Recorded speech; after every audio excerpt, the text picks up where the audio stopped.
Panginoon, habang tinatapos ko ang araw na ito, lumalapit ako sa inyo ng may pusong nagpapasalamat.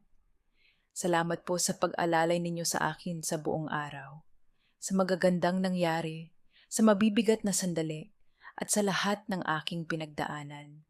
Inilalapag ko po sa inyo ang lahat ng aking alalahanin, takot at bigat na nasa isip ko ngayon.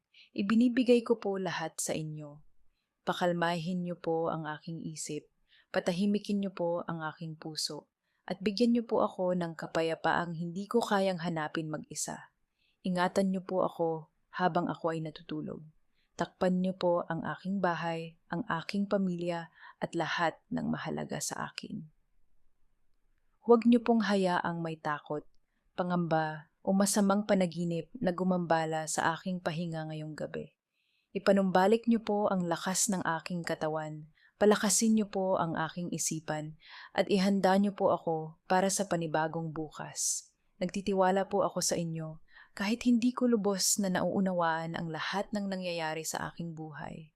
Salamat po dahil kailanman ay hindi niyo ako iniwan. Pinipili ko po ang kapayapaan ngayong gabi. Amen.